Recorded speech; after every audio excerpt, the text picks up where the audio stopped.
नमस्कार बच्चों, 12th class की हिंदी में आज की वीडियो में हम लेकर हाजिर हैं कविता, कहानी और नाटक की रचना। तो ये अभिव्यक्ति और माध्यम का सेकंड चैप्टर है। तो सबसे पहले जो क्वेश्चन है वो है कविता क्या है। कविता क्या है? तो हिंदी साहित्य की वह विधा जिसमें किसी कहानी या मनोगत भाव को कलात्मक रूप से किसी भाषा के द्वारा अभिव्यक्त किया जाता है। ठीक है, वो क्या है? कविता है।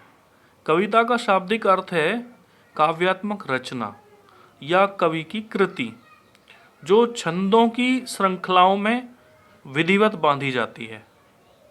ठीक है, वो क्या है? कविता है। उसके बाद देखिए कविता का जन्म।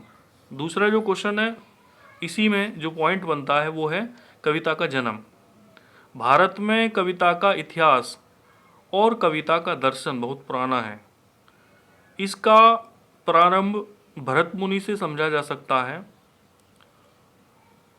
प्रारंभिक पारंपरिक लोरियां, मांगलिक गीतों, श्रमिकों द्वारा गुनगुनाए लोकगीतों और तुकबंदी में कविता के स्वर मुखरित होते हैं। यानी ये सब चीज़ें एक प्रकार की कविताएं हैं, चाहे वो लोरी हो या मांगलिक गीत हो या श्रमिकों मजदूरों द्वारा जो गीत गुनगुनाए जाते हैं, तुकबंदी जो की जाती है, वो सब एक प्रकार की कविता का ही रूप है।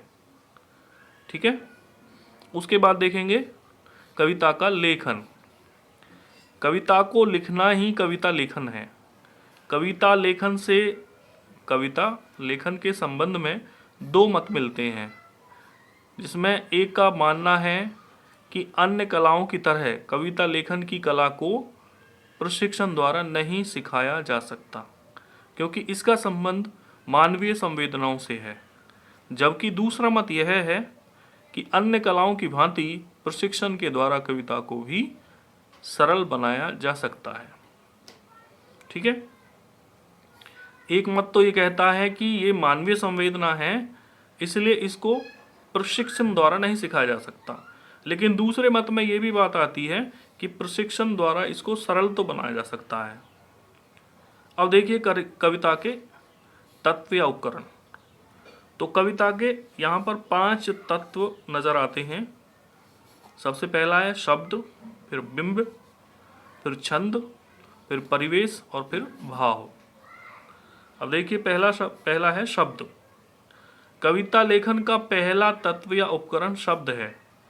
अंग्रेजी भाषा के कवि W.H. ऑर्डेन ने कहा कि प्ले विद द वर्ड्स, यानी कविता लेखन से पहले शब्दों से खेलना सीखें। शब्दों से किस प्रकार खेला जा सकता है, उनके अर्थों की परतों को खोलें, क्योंकि शब्द ही भावनाओं और संवेदनाओं को आकार देते हैं। शब्दों से जुड़ना ही कविता की दुनिया में प्रवेश करना है। यानी पहले शब्दों से खेलना आना चाहिए, शब्दों से जुड़ना आना चाहिए। यही कविता की रचना यहीं से शुरू होती है। ठीक है, उसके बाद आता है बिंब।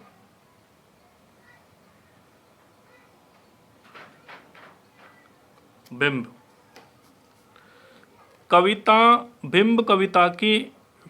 बिंब कविता को इंद्रियों से पकड़ने में सहायक होते हैं। कविता लिखते समय बाह्य संवेदनाएं मन के स्तर पर बिंब के रूप में बदल जाती हैं। बिंब या चित्र का प्रभाव मन पर अधिक पड़ता है। कविता की रचना करते समय शुरुआत में दृश्य और श्रव्य बिंब की संभावना तलाश करनी चाहिए। ठीक है, उसके बाद है छंद, जो इसका तीसरा तत्व है, वो है छंद। छंद कविता का अनिवार्य तत्व है। क्या है? छंद कविता का अनिवार्य तत्व है।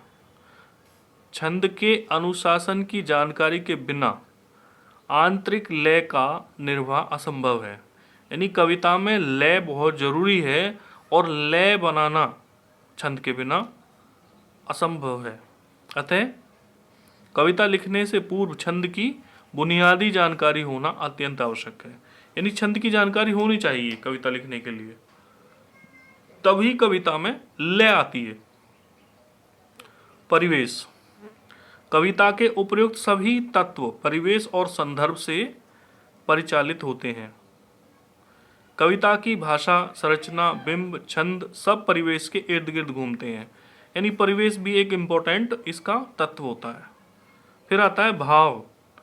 परिवेश के साथ साथ कविता के सभी तत्व भाव से ही परिचालित होते हैं। एक भाव बहुत जरूरी है।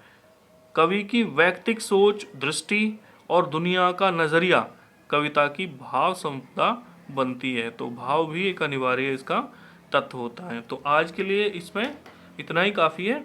अगली वीडियो में आपको बाकी चीज़ें समझाई जाएंगी। धन्यवाद।